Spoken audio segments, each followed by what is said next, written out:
Hello students, Harda degree college Harda के YouTube channel पर आपका स्वागत है। मैं Kapil Kumar Dubey, assistant professor Harda degree college Harda, commerce department. आज आपको बताने जा रहा हूँ अकाउंटेंसी का ही एक और वीडियो, जिसमें मैंने पिछले वीडियो में आपको बताया था कि किस प्रकार से पार्टनरशिप स्टार्ट होती है, पार्टनरशिप के अंतर्गत उसके जनरल अकाउंटिंग कैसे रखे जाते हैं, जिसमें हमने profit and loss appropriation account के कुछ क्वेश्चंस भी सॉल्व किए थे, उसकी पूरी थ्योरी समझी थी। उसी को हम आगे बढ़ाते हैं। अगला चैप्टर आता है आपका, जो आपके अभी के एग्ज़ाम के लिए भी इम्पॉर्टेंट हो सकता है। आप उसमें चीज़ें जो है आपको कहीं ना कहीं काम दे सकती हैं, तो उससे रिलेटेड है पूरी चीज़ें। पार्टनरशिप फर्म का पुनर्गठन, यानी रिकॉन्स्टिट्यूशन ऑफ पार्टनरशिप फर्म, ठीक है ना। रिकॉन्स्टिट्यूशन ऑफ पार्टनरशिप फर्म जो है वो हमको देखना है, ठीक। तो रिकॉन्स्टिट्यूशन क्या होता है? रिकॉन्स्टिट्यूशन मतलब पुनर्गठन।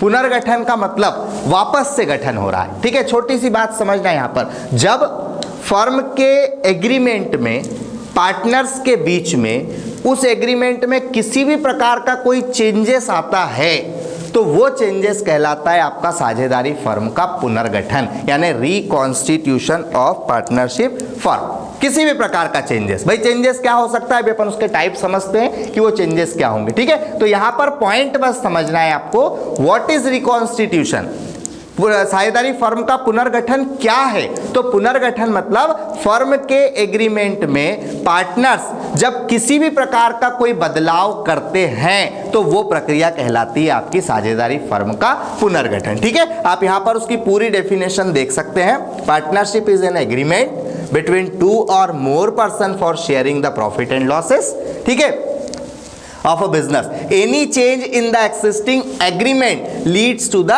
reconstitution of the partnership firm. कोई भी चेंजेस, किसी भी प्रकार का परिवर्तन अगर वो अपने एग्रीमेंट में करते हैं, वह प्रक्रिया कहलाती है आपका रिकॉन्स्टिट्यूशन ऑफ पार्टनरशिप फर्म। ये पूरी डिटेल यहाँ पर दी हुई है। इसी में अगर हम देखें रिकॉन्स्टिट्यूशन कितने टाइप का हो सकता है, यानी किन कंडीशंस में रिकॉन्स्टिट्यूट हो सकती है फर्म, वापस से पुनर्गठित होने की स्थितियां बताइए। तो देखिए यहां पर condition of reconstitution of firm, number 1, change in profit sharing ratio. हमारे फर्म के रेशो में किसी प्रकार का कोई बदलाव, फॉर एग्जांपल पहले 2 पार्टनर थे, वो अपना प्रॉफिट इक्वल बांट रहे थे, लेकिन किसी पार्टनर ने फर्म में ज़्यादा इन्वेस्ट कर दिया। अब ज़्यादा कर दिया तो स्वाभाविक सी बात है उसको प्रॉफिट भी ज़्यादा मिलेगा, ठीक है ना, सीधी सी बात है, उसको प्रॉफिट भी ज़्यादा मिलेगा, तो उसका प्रॉफिट शेयर बढ़ गया।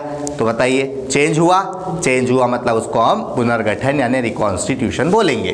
उसके अलावा admission of a new partner, 2 partner पहले से काम कर रहे थे, तीसरे पार्टनर को उन्होंने शामिल किया। अब बताइए शामिल किया है तो स्वाभाविक सी बात है अब परिवर्तन होगा कि नहीं होगा, क्योंकि पहले 2 लोग प्रॉफिट शेयर कर रहे थे, अब एक और आ जाएगा, तो कितने लोग बांटेंगे, 3 लोग बांटेंगे। तो इस प्रकार से ये चेंजेस भी रिकॉन्स्टिट्यूशन कहलाएगा। इसके अलावा रिटायरमेंट ऑफ पार्टनर, कोई फर्म को छोड़ करके जाना चाहता है, ठीक है, किन्हीं भी रीजंस के कारण वो फर्म से अलग होना चाहता है, तो रिकॉन्स्टिट्यूशन कहलाएगा। उसके बाद आता है डेथ ऑफ पार्टनर, किसी पार्टनर की डेथ हो जाए तो उस कंडीशन में भी आपके जो है रूल्स रेगुलेशंस बदलने पड़ेंगे, तो उसके कारण भी चेंजेस आएगा, ये एक रीज़न हो सकता है। और एक रीज़न होता है अमलगमेशन। अमलगमेशन का मतलब होता है 2 फर्मों का एकीकरण। एक ए फर्म अलग काम कर रही थी, बी फर्म अलग काम कर रही थी, अब वो दोनों फर्म ए बी फर्म मिलकर के एक बन जाएगी और उसका वर्क करेगी, तो उसको बोला जाता है अमलगमेशन ऑफ पार्टनरशिप फर्म, 2 फर्मों का एकीकरण। तो इस प्रकार से ये 5 कंडीशन हो सकती है किसी भी फर्म के रिकॉन्स्टिट्यूशन की, यानी पुनर्गठन की, ठीक है। अब इस क्वेश्चन को आप इसको जब आप आगे बढ़ेंगे तो इसमें एक और थ्योरी का क्वेश्चन आता है, गुडविल, ठीक है। ये रिकॉन्स्टिट्यूशन की जो कुछ प्रोसेस होती है वो मैं अभी आपको प्रैक्टिकली भी बताऊंगा। इसमें 2 रेशो होते हैं, एक होता है सेक्रीफाइसिंग रेशो और एक होता है गेनिंग रेशो, त्याग अनुपात और नफे का अनुपात। तो वो सेक्रीफाइसिंग रेशो कैसे निकलता है पूरा और गेनिंग कैसे निकलता है, आप चाहो तो छोटा सा फॉर्मूला नोट कर सकते हो। सेक्रीफाइसिंग रेशो बराबर old ratio minus new ratio, पुराना अनुपात माइनस नया अनुपात बराबर त्याग अनुपात। और गेनिंग कैसे निकलता है, gaining ratio is equal to new ratio minus old ratio, नया अनुपात माइनस पुराना अनुपात बराबर आ जाएगा आपका नफे का अनुपात बोलते हैं, गेनिंग रेशो। तो इस प्रकार से इसकी न्यूमेरिकल डिटेल जो रहेगी वो मैं आपको इसके बाद वाली चीज़ों में बताऊंगा, ठीक है। अभी अपन समझते हैं गुडविल। रिकॉन्स्टिट्यूशन के बाद एक और इम्पॉर्टेंट थ्योरी है जो कहीं ना कहीं आपको एग्जाम के लिए इम्पॉर्टेंट हो सकती है। What is goodwill? ख्याति क्या होती है, ठीक है। ख्याति मतलब रेपुटेशन, इमेज, ठीक है ना। कहीं ना कहीं नाम के कारण, प्रसिद्धि के कारण अगर प्रॉफिट में किसी प्रकार का कोई चेंजेस आता है तो वो चेंजेस जो है, मतलब सीधी सी बात है, उससे प्रॉफिट बढ़ेगा ना आपका, वो प्रॉफिट बढ़ेगा। बढ़ेगा तो क्यों बढ़ेगा?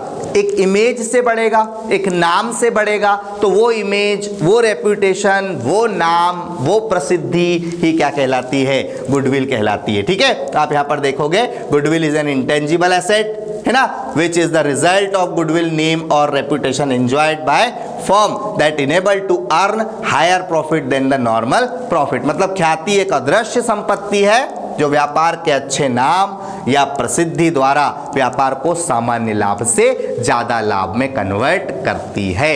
यानी हर साल हम जितना प्रॉफिट कमाते हैं, यदि किसी साल उस प्रॉफिट से ज़्यादा कमा रहे हैं तो इसका मतलब है हमारे व्यापार की रेपुटेशन क्या हो रही है? बढ़ रही है, ठीक है। बहुत सारे एग्जाम्पल ख्याति के मिल जाएंगे। एक आपके प्रोफेसर के नाम की डेफिनेशन भी यहाँ लिखी है, ख्याति उस संभावना से बढ़कर नहीं कि पुराने ग्राहक पुराने स्थान पर आते रहेंगे, ठीक है। ये चीज़ रहेगी। इसके बाद कैरेक्टरिस्टिक्स ऑफ गुडविल, यानी इंपॉर्टेंट है ये, ख्याति की विशेषताएं बताइए। देखिए यहाँ पर लिखा हुआ है पूरा। फिक्स्ड एसेट है, स्थायी संपत्ति होती है, इंटेंजिबल एसेट है, अदृश्य संपत्ति होती है, सेलेबल एसेट है, ख्याति को एक पर्टिकुलर टाइम, मतलब आप चाहें तो उसको सेल भी कर सकते हैं, सेलेबल एसेट है, मतलब विक्रय योग्य संपत्ति है। हेल्पफुल इन प्रॉफिट, लाभ को बढ़ाने में हमारी सहायता करती है।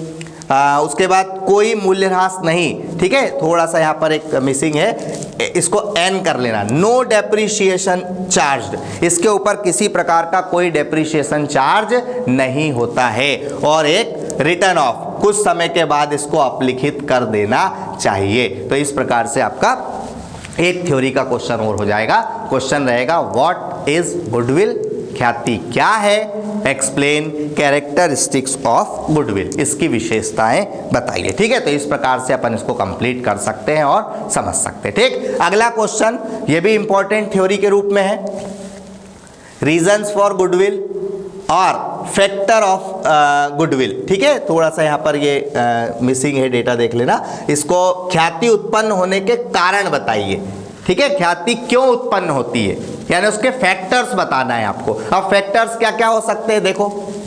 सबसे पहले उपयुक्त स्थान, फेवरेबल लोकेशन, ख्याति की जो है एक अच्छी लोकेशन होना, मतलब बिजनेस की एक अच्छी लोकेशन होगी तो स्वाभाविक सी बात है ऑटोमेटिक गुडविल क्या होगी? बढ़ेगी, ठीक है। लोकेशन के साथ साथ फेयर प्राइस, लोकेशन समझते हो ना। फॉर एग्जांपल आप हरदा में बैठे हो, हरदा में बैठे हुए हो तो आप यहाँ देखेंगे कि हरदा की बिजनेस के लिए मेन लोकेशन क्या होगी? तो उन्होंने कहा भैया मेन लोकेशन, उन्होंने कहा मार्केट वाला एरिया जो है वो आपका घंटाघर वाला एरिया है। तो बताइए घंटाघर वाले एरिया में आप किसी भी प्रकार का बिजनेस देखेंगे तो वहाँ पर जो भी शॉप्स है, जो भी दुकानें हैं, वो क्या है, कहीं ना कहीं उनका सेल जो है, वो उनका जो टर्नओवर है वो बढ़ रहा होगा। कारण क्योंकि वो एक लोकेशन एरिया है, यानी एक ऐसा एरिया है जहाँ पर बहुत सारे कस्टमर्स आते जाते रहते हैं, है ना। पब्लिक एरिया है, पब्लिक एरिया होगा तो ऑटोमेटिक जो है लोगों का आना जाना बढ़ेगा, आना जाना बढ़ेगा तो उससे सेलिंग पे भी उसका प्रभाव पड़ता है, बढ़ेगी भी और कम भी होगी, ठीक है। तो ये कंडीशन कहलाती है आपकी,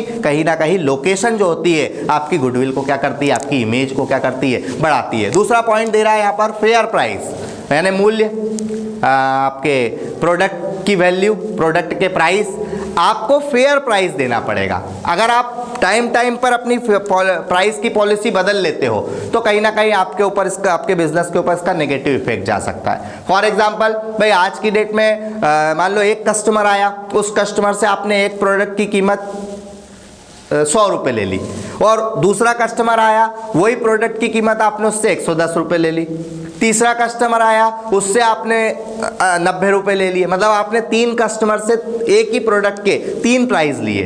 बताइए कहीं ना कहीं अगर वो आपस में मिल गए तो एक प्रकार से हमारे प्रति उनके मन में क्या आ जाएगा, नेगेटिव पॉइंट आ जाएगा जो हमारी गुडविल को प्रभावित करेगा। तो प्राइस हमेशा फेयर होना चाहिए, एक जैसा होना चाहिए। गुड क्वालिटी, माल की किस्म है ना, अच्छी किस्म का माल, अच्छी क्वालिटी का माल मटेरियल आप किसी को उपलब्ध कराएंगे तो स्वाभाविक सी बात है एक पॉजिटिव गुडविल आपके उसके माइंड में आपके प्रति बनेगी। तो कहीं ना कहीं गुडविल बढ़ाने के लिए अच्छी क्वालिटी यानी प्रोडक्ट की क्वालिटी भी मायने रखती है। ठीक है, और आगे बढ़ते हैं।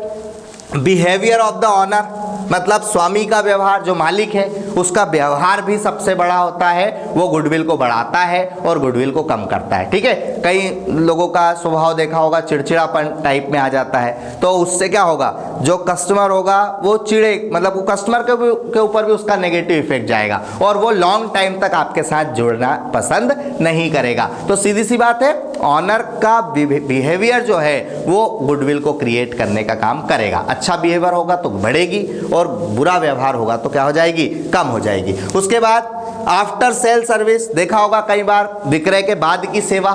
विक्रय के बाद मतलब आपने माल को बेच दिया, उसके बाद की जो सर्विस होती है वो भी कहीं ना कहीं गुडविल को बढ़ाने का काम करती है। ठीक है भाई, जैसे एग्जांपल के लिए आपने होम डिलीवरी वाला एक पॉइंट सुना होगा, घर पहुंच सेवा, कुछ व्यापारी करते हैं तो उससे गुडविल बढ़ती है। गारंटी एंड वारंटी, आजकल प्रोडक्ट के उसमें देखते हैं अपन गारंटी कम आती है, वारंटी ज़्यादा आती है, तो वो गारंटी वारंटी भी जो है वो प्रोडक्ट की गुडविल को बढ़ाने का काम करेगी। और एडवर्टाइजमेंट जो होना चाहिए वो प्रॉपर होना चाहिए, किसी भी प्रकार का भ्रम उसमें नहीं होना चाहिए। अगर भ्रम वाला विज्ञापन आप करेंगे तो लोगों का विश्वास आप ज़्यादा लंबे समय तक नहीं जीत सकते हैं, तो वो चीज़। और एक बिहेवियर ऑफ एम्प्लॉय, एम्प्लॉय का बिहेवियर मतलब समझते हो आप, एम्प्लॉय मतलब काम करने वाला कर्मचारी, उसका व्यवहार भी बहुत मायने रखता है, उसका व्यवहार प्रॉपर होना चाहिए। अगर उसका व्यवहार भी गड़बड़ होगा तो आपकी गुडविल पर इफेक्ट पड़ेगा डेफिनेटली। और कौन सा इफेक्ट रहेगा, नेगेटिव इफेक्ट रहेगा। ठीक है, तो ये चीज़ ध्यान रखना है।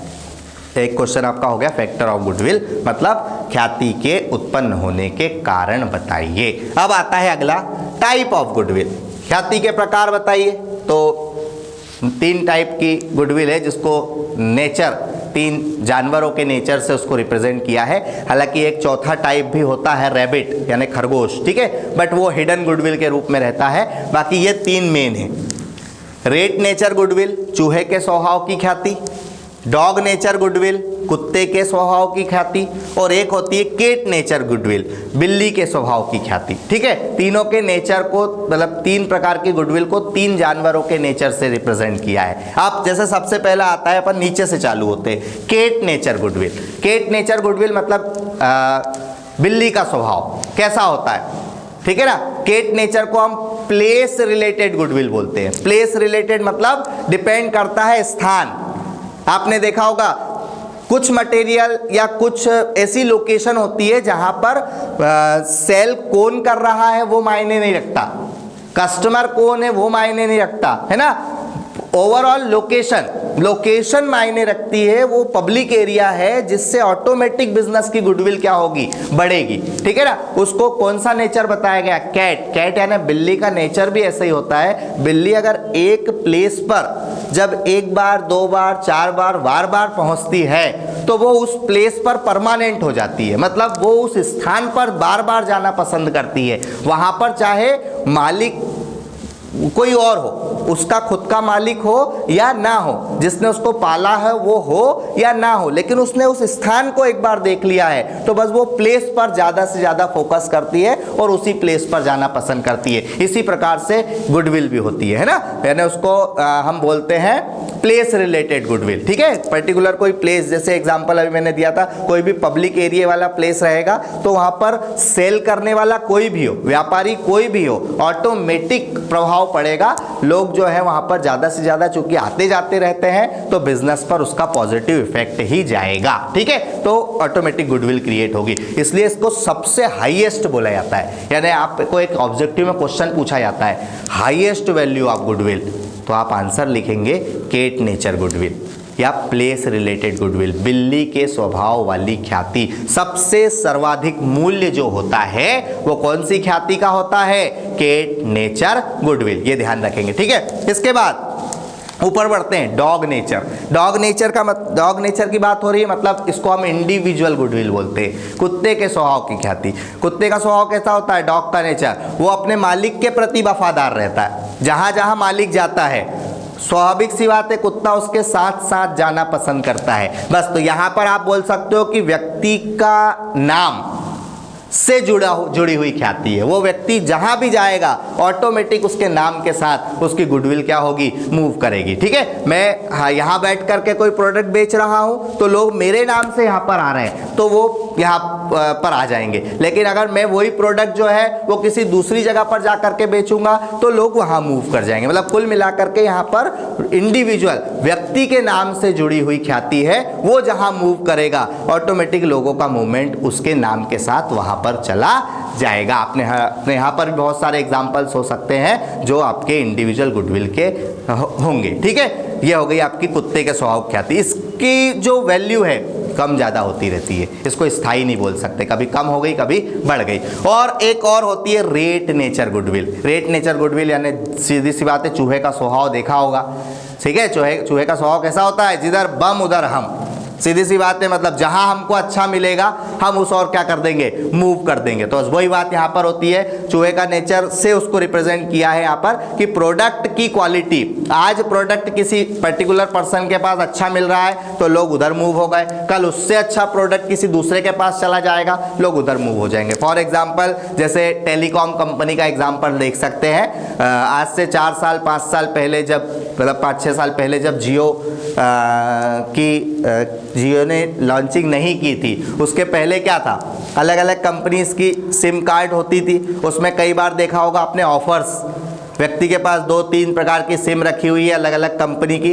जिस सिम में या जिस कंपनी ने ऑफर अच्छा दिया, लोग उस कंपनी की सिम का उपयोग करते थे और काम करना शुरू कर देते थे। वही बात यहाँ पर भी लागू होती है। ठीक है ना, मतलब कुल मिलाकर के प्रोडक्ट के ऊपर डिपेंड करता है। जिसके पास मटेरियल अच्छा है वो जो है उसके पास लोगों का मूवमेंट बढ़ता जाएगा। तो इसलिए इसकी वैल्यू 0 होती है, सबसे कम। ये 2 ऑब्जेक्टिव यहाँ पर ध्यान रखना। सबसे ज्यादा मूल्य किसका होता है? तो केट नेचर गुडविल का। और सबसे कम किसका होता है? तो रेट नेचर गुडविल का होता है। इस प्रकार से आप ये एक पूरा देख सकते हैं, तो इसको बोलते हैं टाइप ऑफ गुडविल। अब हमने आज अभी की कंडीशन में क्या क्या समझा है? अभी की कंडीशन में समझा, एक तो आपका होता है रिकॉन्स्टिट्यूशन ऑफ पार्टनरशिप फर्म, वो पॉइंट हमने देखा, यानी फर्म के पुनर्गठन क्या होता है, उसके प्रकार बताइए।